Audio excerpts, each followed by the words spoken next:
días. Feliz año.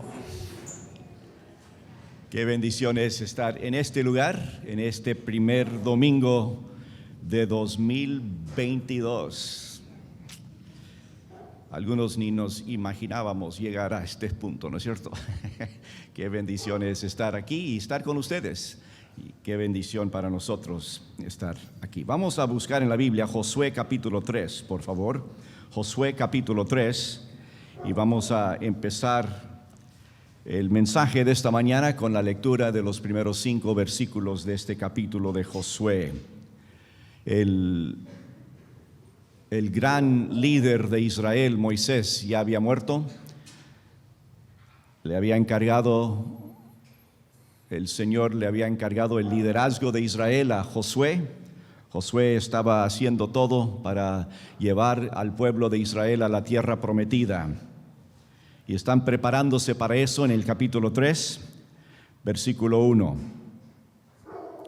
Josué 3, 1. Muy de mañana, Josué y todos los israelitas partieron de Sitín y se dirigieron hacia el río Jordán. Pero antes de cruzarlo, acamparon a sus orillas. Al cabo de 3 días, los jefes del pueblo recorrieron todo el campamento con la siguiente orden: cuando vean el arca del pacto del Señor su Dios y a los sacerdotes levitas que la llevan, abandonen sus puestos y pónganse en marcha detrás de ella. Así sabrán por dónde ir, pues nunca antes han pasado por ese camino. Deberán, sin embargo, mantener como 1 kilómetro de distancia entre ustedes y el arca. No se acerquen a ella. Josué le ordenó al pueblo: purifíquense, porque mañana el Señor va a realizar grandes prodigios entre ustedes. Padre Celestial, pido tu bendición sobre tu palabra, sobre la explicación y la aplicación personal de tu palabra en nuestras vidas. Y te lo pido en el nombre de Jesucristo, nuestro Salvador. Amén. Todo estaba en orden para empezar el cruce del río Jordán. Dios iba a hacer un milagro. Josué sabía que iba a hacer un milagro. Y tenían instrucciones muy claras. Y una frase muy clave para nosotros en esta mañana está en el versículo 4. Así sabrán por dónde ir, siguiendo el arca del pacto. Así sabrán por dónde ir, siguiendo la revelación de Dios al hombre. Así sabrán por dónde ir, pues nunca antes han pasado por este camino. La vida nueva en el año nuevo. Nunca hemos pasado por este camino. Algunos de nosotros hemos vivido muchos años y muchas décadas, pero nunca hemos pasado por el 2022. Algunos recién llegaron en los últimos años a este mundo.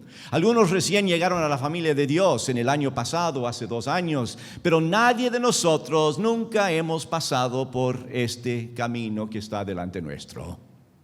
Ninguno de nosotros hemos pasado por 2022. Mi esposa y yo manejamos por las carreteras de Estados Unidos y últimamente lo hemos hecho mucho.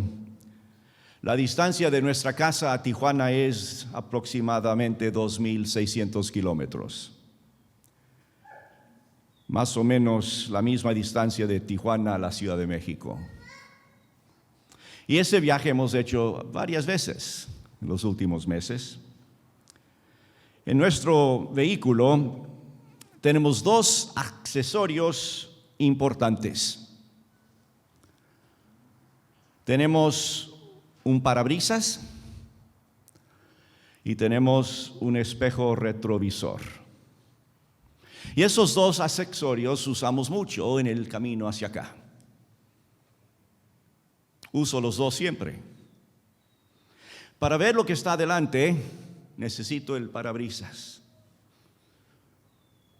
Porque además de parar la brisa, también para el viento y los animalitos que están en el aire, en el desierto. El parabrisas es muy importante para poder ver a dónde vamos. Y tenemos el otro que es más pequeño, es una cosa pequeña. Es un espejo retrovisor donde podemos ver de dónde venimos. Los tamaños son diferentes por el nivel de importancia. Si tenemos retrovisor pero no podemos ver hacia adelante, no nos va a ir muy bien. Si no podemos ver lo que pasa detrás, a veces corremos peligro. En la vida necesitamos una visión clara por dónde estamos y a dónde vamos, y algo de memoria del pasado para mantener ese equilibrio. Hay muchos que viven esta vida siempre viendo el retrovisor. Puede ser que haya algunos aquí. Si no, todos conocemos a algunos. Solo hablan del pasado. En mi tiempo, los jóvenes éramos buenos. Los perros no ladraban durante el culto. En mi tiempo, y dicen sus cosas, ¿no? Yo recuerdo cuando tal y cual fue presidente. Yo recuerdo cuando la economía era mejor. Yo recuerdo cuando mi mujer me amaba. Yo recuerdo cuando la comida era buena. Yo recuerdo todo el pasado. Y todo en el pasado es mejor de lo que del presente, porque solo recuerdan las cosas que para ellos eran mejores.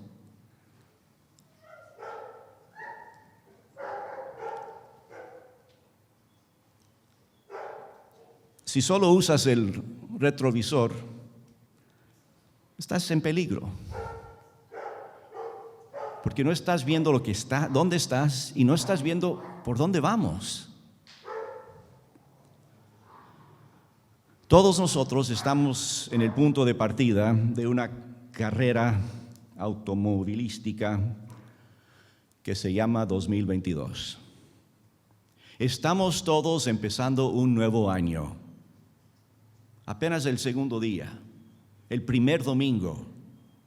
Y creo que todos nosotros estamos listos para algo nuevo. Lo de 2021, para muchos fue difícil, fue feo.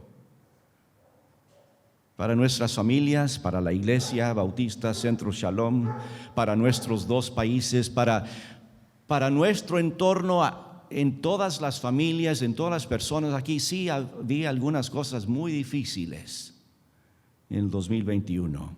Y estamos listos para arrancar esta nueva carrera. Y sí debemos mirar hacia atrás de vez en cuando, pero más y mucho más debemos mirar hacia adelante.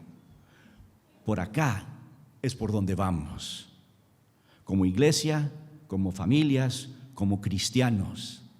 Debemos estar mirando hacia adelante. Sí nos hemos afligido, sí hemos llorado la pérdida de un ser querido, hemos llorado la pérdida de amistades o confianza con personas, y nos entristece. Y por supuesto siempre echándoles de menos. Pero hermanos, tenemos que enfocarnos en nuestra atención en lo que queda adelante, o nos vamos a caer viendo siempre atrás. Por algo Dios nos tiene todavía aquí. Yo quiero agradecerles la confianza que nos han brindado hasta ahora en el liderazgo de los ministerios de Centro Shalom. Nosotros llegamos en marzo con muy poca información y un plan en mente. Llegamos otra vez en julio con mucho más información y otro plan.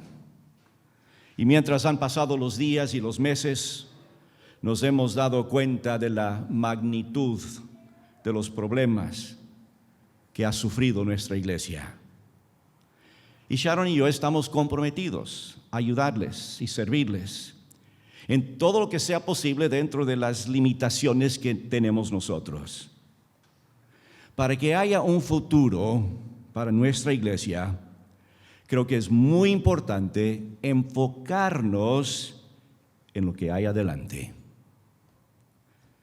Yo he sido un estudiante de las Escrituras más de 60 años.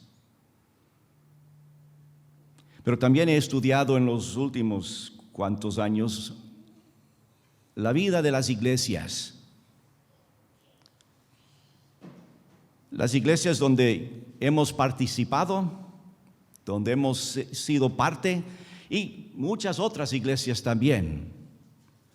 De una cosa estoy muy seguro: las iglesias que se enfocan en mantener a los miembros felices son las iglesias que se debilitan y eventualmente se mueren porque están mirando hacia adentro. No queremos ofender a nadie, no queremos decir toda la verdad porque les va a molestar. Tenemos que mantenerles a los pocos que tenemos felices y hacer las cosas como les gusta y tener el culto como a ellos les gusta, tener la música, tener el plan, tener todo lo que quieren los que tenemos, porque eso es lo más importante. Las iglesias que prosperan son aquellas que hacen todo lo que esté a su alcance por compartir las buenas nuevas del Evangelio con nuevas personas. Hacen todo lo que pueden para alcanzar al mundo con el Evangelio, porque hay muchas personas allá afuera que necesitan escuchar de quién es Dios y quién es su Hijo y por qué es importante saber de la crucifixión y resurrección de Jesucristo. Si no hay evangelismo, si no hay el compartir del Evangelio, si no hay bautismos, si no hay discipulado bíblico, dentro de poco cualquier iglesia se enferma, se debilita y se muere. En estas primeras semanas del año 2022, en este año nuevo, quisiera que estudiemos lo que enseña la Biblia acerca de esta vida nueva. No pierden ni un mensaje. Algunos de los nuestros ya perdieron el primer mensaje. Tenían otras cosas que hacer. Yo les animo a que pongan esta reunión como una prioridad en sus vidas. Les puede sorprender aprender algo que no habían pensado antes. ¿Qué tal si nos comprometamos todos a llegar al estudio de la Biblia con la actitud de que Dios puede enseñarme a mí algo hoy? Atentos, enfocados. Si soy yo, si es otro predicador invitado, todos podemos aprender algo de todos. En estas reuniones dominicales estaremos hablando, estudiando la Biblia. Hoy mismo vamos a ver varios pasajes de la palabra de Dios. Vamos a ver el nacimiento nuevo, la vida nueva, las perspectivas nuevas, los propósitos nuevos, métodos nuevos, un centro Shalom nuevo, paso por paso, mirando hacia atrás de vez en cuando, pero siempre enfocados en lo que está por delante. Estemos viendo hacia adelante, porque es un camino nuevo. Nunca antes han pasado por ese camino. Toda vida empieza con un nacimiento. Muy profundo, pastor.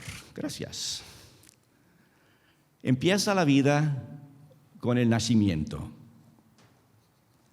La vida cristiana no funciona si no ha habido un nacimiento nuevo. A algunos les parece ridículo hablar tan básicamente, pero escuchen un ratito. Yo sé que en todas las iglesias hay algunos, y en muchas iglesias hay muchos,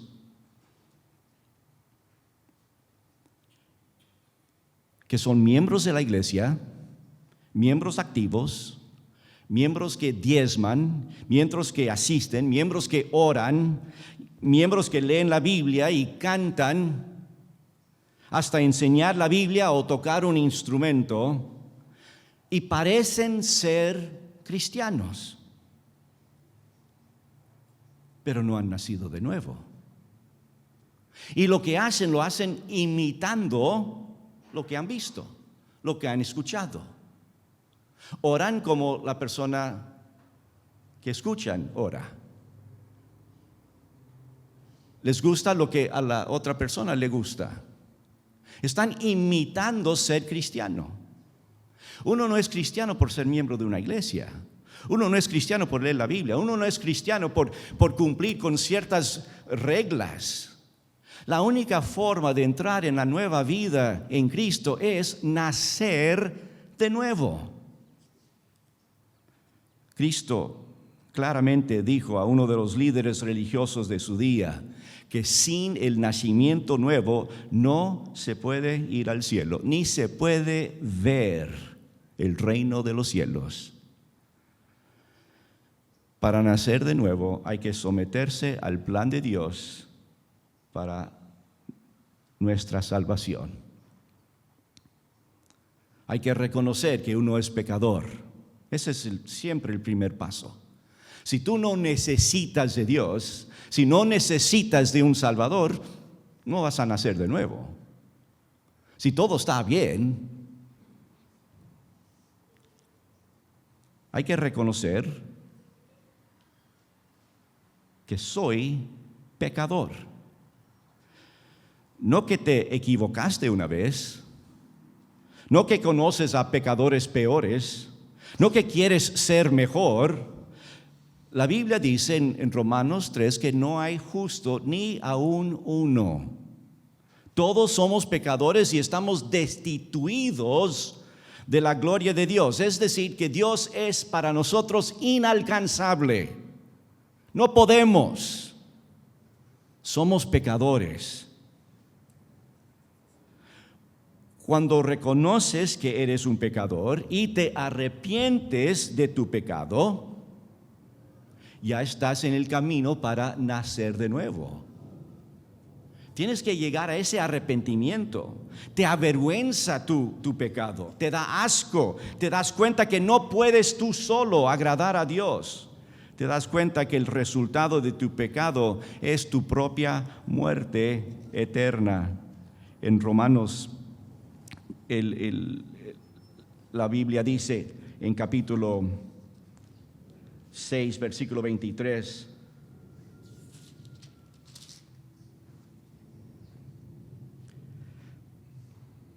porque la paga del pecado es muerte, mientras que la dádiva de Dios es vida eterna en Cristo Jesús, Señor nuestro. Tenemos dos extremos, dos opuestos. Tenemos la paga, lo que se merece, y el regalo, lo que no merecemos. Un regalo, una dádiva de Dios no nos da porque somos buenos, porque nos hemos portado bien, porque hemos cumplido. El regalo de Dios viene por la gracia de Dios, el favor no merecido. La paga es lo que merecemos, porque hemos trabajado y recibimos el sueldo. La paga del pecado, según la Biblia, es la muerte. El regalo de Dios es la vida. ¿Cuál es la diferencia? ¿Qué tenemos que meter allí en la mitad? Romanos 5, 8 dice: pero Dios demuestra su amor por nosotros en esto, en que cuando todavía éramos pecadores, Cristo murió por nosotros. Si la paga del pecado es la muerte, Cristo murió por nosotros, tomó en su cuerpo el pecado mío, pagó la paga de mi pecado, pagó el sueldo que es la muerte. Él murió por mí y por eso ahora Él me puede ofrecer la dádiva, el regalo de Dios que es vida eterna. En Efesios capítulo 2 tenemos la explicación clara de lo que es la salvación. Efesios 2, versículo 8. Porque por gracia ustedes han sido salvados mediante la fe. Esto no procede de ustedes, sino que es el regalo de Dios. No por obras para que nadie se jacte, porque somos hechura de Dios, creados en Cristo Jesús para buenas obras, las cuales Dios dispuso de antemano a fin de que las pongamos en práctica. Porque por gracia somos salvos. No es algo nuestro, no es un logro nuestro para poder jactarnos. Mire lo que yo cumplí. Mire qué tan bueno soy que yo soy cristiano. Dios me regaló la salvación porque soy buena gente. No, Señor. Si somos salvos es por la gracia de Dios, no por algo que nosotros hemos hecho, para que la gloria sea de Él y no nuestra. Una vez que entramos en esta vida nueva a través de este nacimiento nuevo, y Romanos dice que si confesamos nuestro pecado y aceptamos que Dios le levantó a Cristo de los muertos por nosotros, que podemos pasar de muerte a vida, somos salvos por solicitar nuestra salvación. Llegando a la salvación, este último versículo de Efesios 2 nos viene a tener impacto, porque somos hechura de Dios, creados en Cristo Jesús para buenas obras. Sí, hay buenas obras en la vida cristiana, pero vienen después de la salvación. La vida nueva viene después del nacimiento nuevo. No puedo enfatizar esto demasiado. El nacimiento nuevo resulta con vida nueva. La vida nueva es el resultado del nacimiento nuevo. Sí va a haber cambios en nuestra vida. Y hemos cambiado, y Dios ha hecho esos cambios. Si no tenemos esos cambios, es porque no hay vida. Si no hay vida, es porque no ha habido un nacimiento nuevo. Nunca encontrarás una mariposa arrastrándose por las ramas y troncos comiendo hojas como cuando era gusano, porque tiene nueva vida. Una persona que ha sobrevivido el cáncer no puede ver la vida como lo veía antes, porque tiene nueva vida.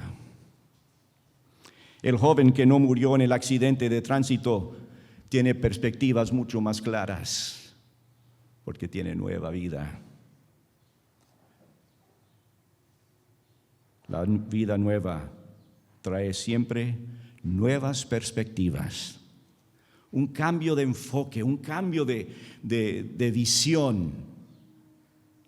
Porque hay tantos cristianos que han sido transformados, porque se convirtieron, en verdad nacieron de nuevo, pero no muestran cambios visibles en su comportamiento. ¿Cuál es el problema? ¿Qué pasó? Si han habido cambios radicales desde adentro, si hemos nacido de nuevo espiritualmente, tenemos vida espiritual, ¿por qué insistimos en seguir actuando como antes? Hablemos un ratito de actitudes, por favor. Actitudes y perspectivas. Pero no quiero que se confunden. No estoy vendiéndoles la idea de un cristianismo de pensamiento positivista. Los que dicen que solo en pensar en lo positivo y todo va a salir bien. Eso es dulce al paladar, fácil de tragar, pero no satisface el hambre.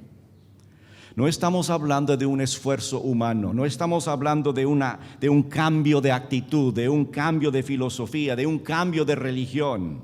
Estamos hablando de una vida transformada por Dios mismo. Busquen en sus Biblias Romanos capítulo 12, por favor. Romanos capítulo 12. Versículo 1, Romanos 12, versículo 1. Por lo tanto, hermanos, tomando en cuenta la misericordia de Dios, les ruego que cada uno de ustedes, en adoración espiritual, ofrezca su cuerpo como sacrificio vivo, santo y agradable a Dios. No se amolden al mundo actual, sino sean transformados mediante la renovación de su mente. Así podrán comprobar cuál es la voluntad de Dios, buena, agradable y perfecta. Una vida transformada es el resultado que se espera de un cristiano. El cambio de entendimiento es la clave para lograrlo. Dios hace esa transformación, pero lo hace conforme a la renovación de nuestra mente. Es decir, Él utiliza su palabra en nuestras vidas para hacer el cambio. Si tú no permites que eso pase, no va a haber esa transformación. Si tú dices, yo ya me salvé, yo sé que soy cristiano, no me importa lo demás. No voy a leer la Biblia porque ya me lo sé suficiente. No, nunca lo sabes suficiente. Hay que seguir todos los días de nuestra vida en la palabra de Dios, porque solamente con la renovación de la mente en la palabra de Dios va a haber la transformación que Dios quiere que haya en nuestras vidas. Una vida transformada Dios quiere hacer en nuestras vidas, y Él utiliza el cambio de entendimiento para lograrlo. Hay 3 tipos de cambios que ocurren en la vida del creyente. Si has pasado por el nacimiento nuevo, tienes nueva vida, y estos 3 cambios ocurren. Número 1, un cambio posicional. 2, un cambio progresivo. Y 3, un cambio permanente. Veamos lo que son. Cuando confiamos en Cristo para el perdón de nuestros pecados, ocurre un cambio posicional. Pasamos de muerte a vida. La Biblia dice que antes de conocer al Señor estábamos muertos en pecado, pero cuando Él llega a nuestra vida somos vivificados por el Espíritu de Dios. Dios nos dio vida, cambió nuestra posición. Pasamos de muerte a vida espiritualmente. El término teológico es justificación.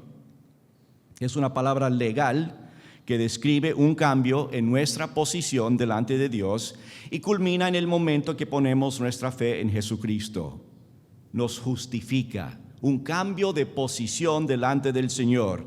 Y ahora delante de Él somos justificados como si nunca hubiéramos pecado. Estamos limpios, borrados el pecado de nuestro estado, nuestra posición con el Señor.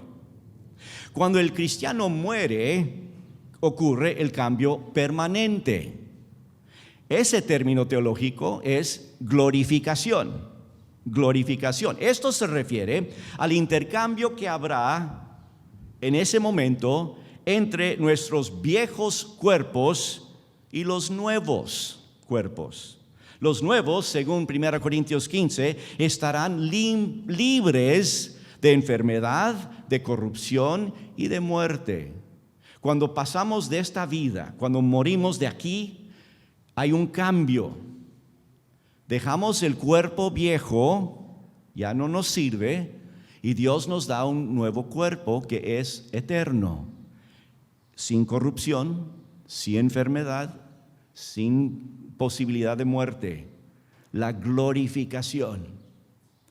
Pero hay otro cambio, el número 2, el cambio de la mitad.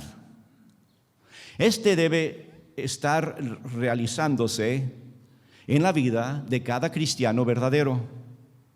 Es una transformación progresiva que comienza el momento que se convierte en cristiano y continúe hasta el día de la glorificación. Y el término teológico para esto es la santificación. ¿Recuerdan el pasaje que leímos al principio? ¿Dónde estaba? Josué. Sí, Josué. ¿Recuerdan? Josué, vamos a andar por el nuevo camino donde nunca hemos estado antes. Y luego, en el siguiente versículo, Josué les dice a Israel: así que purifíquense, santifíquense. Entremos en este momento de la santificación. Y ese es el cambio que Dios hace en nuestra vida después de la justificación y antes de la glorificación. Nosotros todos los cristianos, los creyentes en Cristo, estamos ahora en esa posición, en este estado progresivo. Estamos progresando en la santificación. El propósito de Dios es que los creyentes lleguemos a tener el carácter de Jesucristo, que seamos santos. Miren Romanos capítulo 8, están ahí cerca, ¿no es cierto? Romanos 8, versículo 28. Una frase, un versículo muy común, muy conocido. Nos gusta, aunque no lo entendemos a veces. Dice: ahora bien, sabemos que Dios dispone todas las cosas para el bien de quienes lo aman, los que han sido llamados de acuerdo con su propósito. ¿Cuántos han escuchado ese versículo? ¿Cuántos lo han citado a un amigo que está en problemas? No te preocupes, Dios va a hacer todo, todo va a salir bien, porque Dios así lo dice. No importa que se te fue tu esposa, no importa que tienes hambre, no importa que tus hijos son rebeldes, todo va a salir bien. No dice eso exactamente. Sabemos que Dios dispone todas las cosas para el bien de quienes lo aman, los que han sido llamados de acuerdo con su propósito. Tenemos dos problemas con versículo 28. El primero es: ¿cuál es nuestro bien? Cuando Dios dice que todo lo que estoy pasando este momento, mi enfermedad, la enfermedad de mi mujer, la enfermedad de mi hijo, todo lo que estoy sufriendo, económico, física, lo que sea, ¿es para mi bien? ¿Qué significa o cuál es nuestro bien? Y el otro problema es: ¿qué significa esa frase condicional? A los que conforme a su propósito son llamados. Porque no dice que es para todos, sino a los que conforme a su propósito son llamados. Dos problemas. Versículo 29 contesta las dos preguntas. Versículo 29.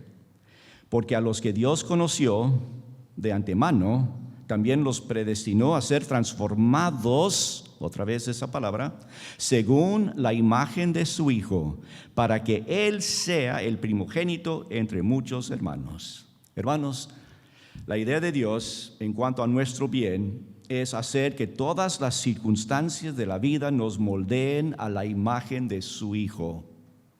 De eso se trata esto. Si yo estoy sufriendo o estoy viviendo con alguien que está sufriendo o estamos perdiendo y no estamos ganando, si estamos pasando por un problema grave en nuestro hogar, en nuestro trabajo, en la iglesia, donde quiera, no es que todo va a salir bien. La idea es que todo Dios puede hacer que funcione en nuestra vida para moldearnos a la imagen de su Hijo. Cualquier circunstancia puede ser utilizado por Dios para hacernos más como el Señor. El propósito soberano de Dios es hacernos a la imagen de su Hijo. Hemos sido predestinados para eso. Hemos sido escogidos y predestinados y todas esas otros verbos para poder ser como Cristo. A los primeros creyentes en Antioquía, ¿qué les llamaron? Pequeños Cristos, cristianos. Es lo que Dios quiere de todos nosotros. No solo que nos digan eso, sino que seamos como el Señor Jesucristo. Sin embargo, nosotros podemos decidir si queremos cooperar con Él en el proceso o no. Podemos permitir que las circunstancias de la vida nos fortalezcan o nos destruyan. Y tú y yo tenemos esa elección, tenemos esa libertad. Piensa por un momento en dos personas diferentes en tu vida. que han pasado por situaciones semejantes con resultados muy diferentes. ¿Cuál fue la diferencia? Con tantos años de conocer al Señor, yo he conocido a mucha gente que cuando llega el problema en su vida, cuando llega la tragedia, cuando llega el huracán o el terremoto o el desastre, se acercan más al Señor. Y otros, pasando por la misma cosa o cosa semejante, se alejan del Señor y le culpan a Dios por todo.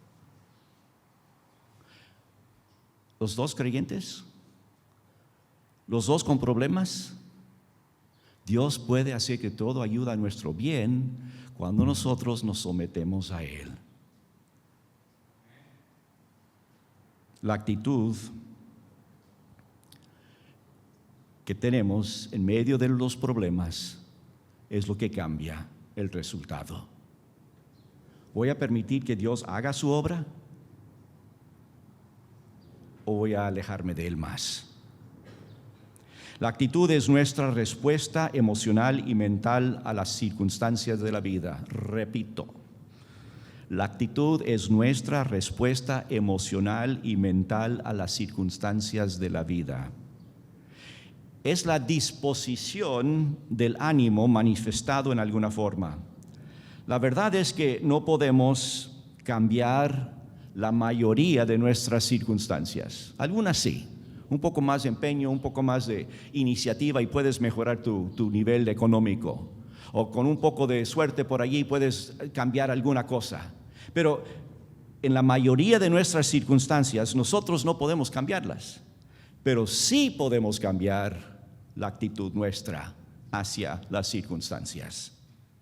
2 Corintios 5:17 dice: por lo tanto, si alguno está en Cristo, es una nueva creación.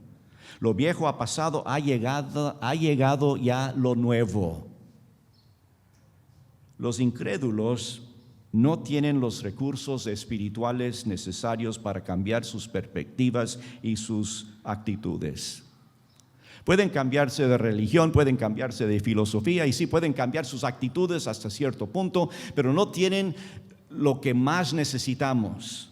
El cristiano con vida nueva tiene el poder del Espíritu Santo en su vida, tiene la presencia de Dios en sí y sí tenemos el poder para cambiar nuestra actitud delante de cualquier circunstancia, porque Dios está en nosotros.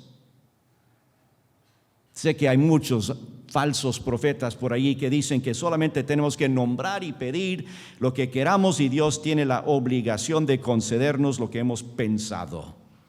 Hablan del poder del pensamiento positivo. Y no nos haría mal a todos tener un poco más positivo el pensamiento. Pero la verdad es que la Biblia sí habla de nuestra actitud y no es solamente soñar.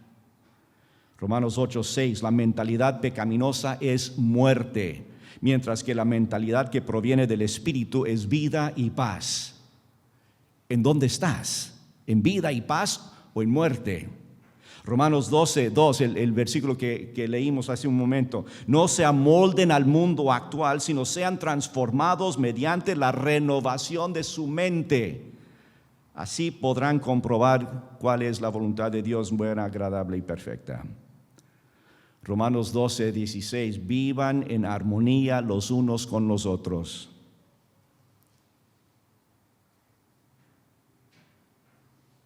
No sean arrogantes, sino háganse solidarios con los humildes. No se crean los únicos que saben. Centro Shalom, vivan en armonía los unos con los otros. No seamos arrogantes. Efesios 4, versículo 22. Con respecto a la vida que antes llevaban, se les enseñó que debían quitarse el ropaje de la vieja naturaleza, la cual está corrompida por los deseos engañosos, ser renovados en la actitud de su mente y ponerse el ropaje de la nueva naturaleza creada a la imagen de Dios en verdadera justicia y santidad. Efesios 4, 22, 23 y 24. Muy clave para todo lo que estamos viendo esta mañana. En versículo 22 dice que debemos quitarnos el ropaje de la vieja naturaleza. En otros pasajes nos dice exactamente qué es eso. La mentira, el egoísmo, la amargura, la ira, malos pensamientos, el chisme. Todo eso es parte de la vieja naturaleza. Y tenemos que quitarnos esa vieja naturaleza y ponernos la nueva naturaleza, que es el fruto del Espíritu, que es gozo, paz, todo lo que es lo bueno, tenemos que ponernos como nuevo ropaje. La ilustración es muy clara aquí, hermanos. Quitamos y luego ponemos. Versículo 22, quitemos la vieja naturaleza. Versículo 24, ponemos la nueva naturaleza. 23 es clave. Ahí dice, ser renovados en la actitud de su mente. Escúchenme bien. Estamos en este proceso de santificación. Los que somos creyentes en Cristo sabemos lo que es eso porque estamos viviéndolo. Y si nos damos cuenta que hay esas cosas del pasado, esas cosas de nuestra vieja naturaleza que todavía asoman de vez en cuando. Y la Biblia dice que tenemos que quitarlos y ponernos a la otra, pero en la mitad está el cambio de actitud. Es muy claro esto. Me quito la ropa vieja, la ropa sucia. Pero antes de ponerme la ropa nueva, paso por la ducha y me limpio. Ahí es donde renuevo la actitud de la mente. Para mí es muy claro esto. Tenemos ropa sucia, ropa vieja, ropa que no nos sirve y que no nos hace parecer bien. Y ropa que más bien nos hace parecer como el mundo. Debemos quitarnos todo eso. Pasar por la limpieza, el proceso de limpieza que tiene el Señor para nosotros. Y luego ponernos la ropa nueva. Y vivir la vida en victoria. Ese cambio de actitud. ¿Cuándo pasa eso? Cuando confesamos nuestros pecados. Él es fiel y justo para perdonarnos nuestros pecados y limpiarnos de toda maldad. Estamos en este proceso. ¿Cuál es esa actitud nueva? Filipenses 2 dice: la actitud de ustedes debe ser como la de Cristo Jesús. Filipenses 4 dice: por último, hermanos, consideren bien todo lo verdadero, todo lo respetable, todo lo justo, todo lo puro, todo lo amable, todo lo digno de admiración, en fin, todo lo que sea excelente o merezca elogio. Ese cambio de actitud y luego la nueva ropa. Para aquí, no para la eternidad, eso es otra cosa. Eso es glorificación, ahí no hay peros, ahí todos. Por ahora nos toca a nosotros esta parte, quitarnos, limpiarnos y ponernos. Desgraciadamente, tengo malas noticias. Esto no pasa una sola vez en la vida. Porque esa vieja naturaleza, Pablo dijo, tengo que cargarlo siempre. Es como mantener un cuerpo muerto, cargándole siempre. Es la realidad. Tengo que continuamente quitarme esa vieja ropa, esa ropa sucia, continuamente. Quitarme, limpiarme y ponerme. Pero cuando lo hago continuamente, estoy viviendo una vida de victoria, una vida de esperanza, una vida de muchas bendiciones en este proceso de la santificación.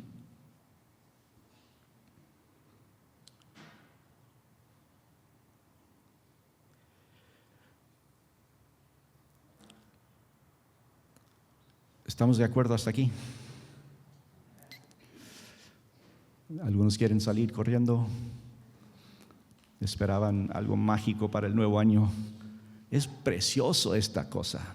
Es maravillosa lo que Dios hace por nosotros, pero a nosotros nos toca una parte. Y sí tenemos que hacerlo. Tenemos que confesar el pecado. Y si sigo de pastor interino por 20 años, voy a decirlo 1000 veces más. Es necesario confesar el pecado y dejar que Dios nos limpie de ese pecado. No va a haber victoria, no va a haber vida abundante hasta que no haya obediencia en lo más básico. Esa es la primera parte del mensaje. ¿Tienen a dónde ir? No, ya, solo necesitaba 2 no y estamos bien, ok. La mayoría vota. Vamos a seguir adelante, un ratito. Voy a hacerlo más rápido. ¿O no? Ahora vamos a hablar de lo práctico. Y lo que voy a compartir ahora son los 5 principios básicos para recibir estas enseñanzas bíblicas. Lo que estamos viendo hoy, pero también lo que vamos a ver durante toda la vida cristiana. Así que son importantes estos 5 principios. Primero, nosotros mismos escogemos nuestras propias actitudes. El pesimista es el que decide en forma deliberada responder negativamente a todas las circunstancias de la vida. ¿Cuántos conocen a un pesimista? Por favor, todos conocemos a alguien, ¿no es cierto?, que anda siempre quejándose de todo. No importa que tenga un carro nuevo, es que se ensució. No importa que está comiendo pavo todos los días, es que ya no me gusta. Es que los tamales de Josefina ya me cansan, ¿no? ¿Cómo puede ser? Todo el mundo anda quejándose. El pesimista decide: yo voy a buscar alguna cosa negativa en todo lo que me pasa. Otras personas pueden ver la misma situación y decidir apreciarla en forma positiva. Las emociones están determinadas por las decisiones que tomamos. Las emociones se determinan por las decisiones que tomamos. Un psicólogo cristiano escribió: el cristiano que se deprime es porque decide sentirse deprimido. Wow. Ya sea por ignorancia de la palabra de Dios o a propósito. Él escoge ignorar los principios divinos. Pero sabemos que si vivimos conforme a los propósitos divinos, produciremos el gozo del Espíritu. Dios quiere hacer las cosas en nuestra vida. Nos da su palabra para mostrarnos cómo vivir encima de las circunstancias. Pero nosotros mismos decidimos cuál va a ser la actitud. Número 2, nuestro medio ambiente influye en nuestras emociones. En gran medida, nuestras emociones son moldeadas por los elementos externos. Lo que leemos, lo que observamos, lo que escuchamos, lo que pensamos, va cambiando, influyendo en nuestras emociones. Repito lo que Pablo dijo a los filipenses. Por último, hermanos, consideren todo lo verdadero, todo lo respetable, todo lo justo, todo lo puro, todo lo amable, todo lo digno de admiración, todo lo que sea excelente o merezca elogio. La mente produce según lo que la alimentamos. ¿Qué estás pensando?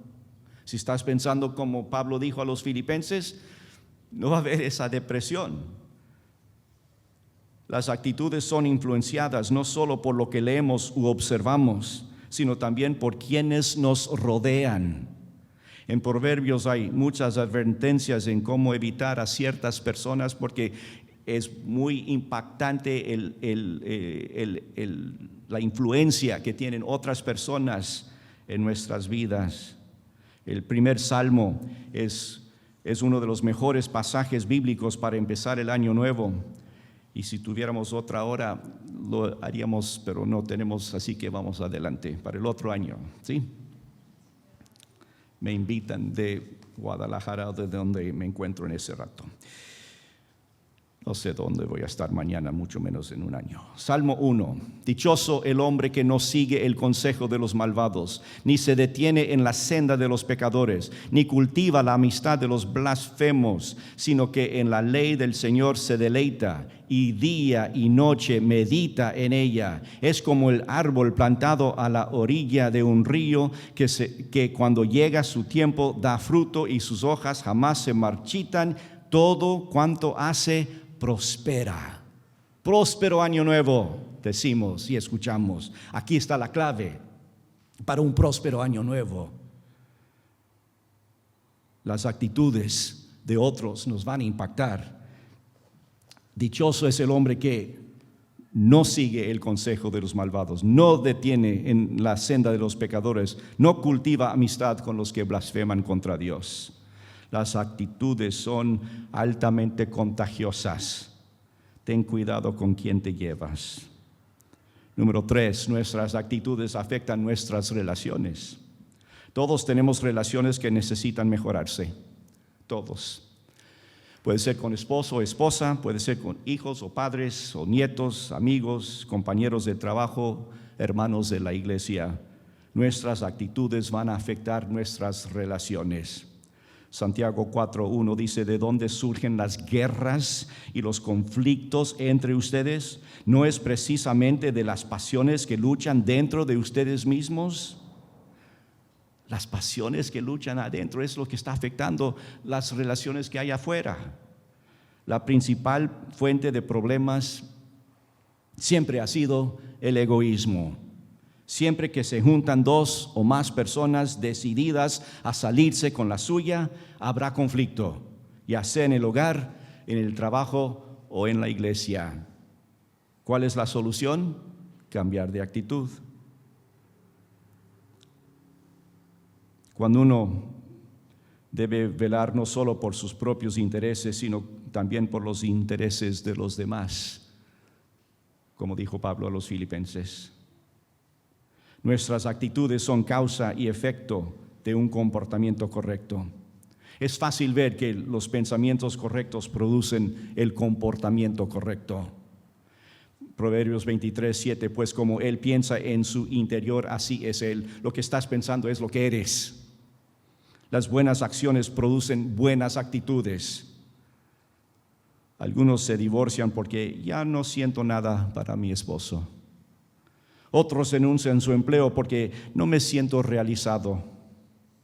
Otros dejan de asistir a la iglesia porque no me siento bien en esa congregación. Por lo general, cuando las cosas van mal en el matrimonio o en el trabajo o en la iglesia, es porque hemos dejado de cumplir con lo básico en cuanto a lo espiritual. Casi siempre se puede ver la causa de eso. Dejaron de leer la Biblia, dejaron de orar, dejaron de guiar a otros a los pies de Cristo, dejaron de lo más básico de la vida cristiana. Y por supuesto, cuando cambian esas cosas, también va a cambiar las emociones y las actitudes. Hacer lo que Dios quiere en obediencia y luego recobrará los sentimientos perdidos. Y número 5, nuestra actitud determina nuestro destino. Y esto sí es muy importante. Recuerde que la definición de la palabra actitud es nuestra respuesta emocional o mental a las circunstancias de la vida. Todos experimentamos una variedad de circunstancias a lo largo de nuestra vida, pero hay una que es común a todos y es el pecado. El pecado es la falta de conformidad con la ley o el carácter de Dios. La Biblia dice que todos somos culpables. Todos somos pecadores. No dice que somos pecadores hasta recibir a Cristo como Salvador. Somos pecadores. Antes y después, somos ahora pecadores. Somos culpables. ¿Qué actitud tenemos hacia ese problema? Cualquiera que sea, afectará nuestro destino eterno. Algunos enfrentan la realidad con una actitud de incredulidad.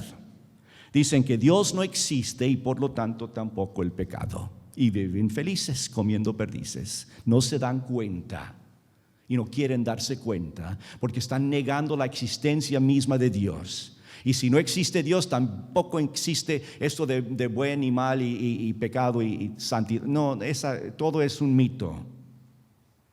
Para otros son totalmente indiferentes. Me da igual, yo hago lo que yo hago, déjame en paz. Yo no hago mal a nadie. Otros con soberbia dicen, yo no soy perfecto, pero soy mejor que muchos. Tengo un pariente que, sin embargo, solamente hay una actitud que agrada a Dios frente al pecado. Es la actitud de arrepentimiento sincero. Significa que estamos de acuerdo con Dios en que hemos fallado y nos volvemos a Él buscando el perdón. Si confesamos nuestros pecados, Dios, que es fiel y justo, nos lo perdonará y nos limpiará de toda maldad. ¿Cuál es tu destino en esta mañana? ¿Qué están viendo por ese parabrisas adelante? ¿Qué es lo que te espera? Depende de tu actitud en cuanto a tu propio pecado. El arrepentimiento y la fe nos lleva a una vida eterna, y esa vida nueva empieza con el nacimiento nuevo. ¿No crees que hoy sería un excelente día para arrepentirte de tu pecado y depositar tu confianza en Jesucristo? Cristiano, es oportuno este día para ti también, empezando un nuevo año, con esta nueva vida que tienes porque naciste de nuevo. Hoy puedes ponerte de acuerdo con el Dios eterno y santo. Puedes encontrar perdón y volver a gozarte en la vida nueva en este año nuevo. Empecemos bien este año, confiados en Él, en la relación correcta con Él. Es posible, y es posible para todos. Puestos de pie, vamos a orar.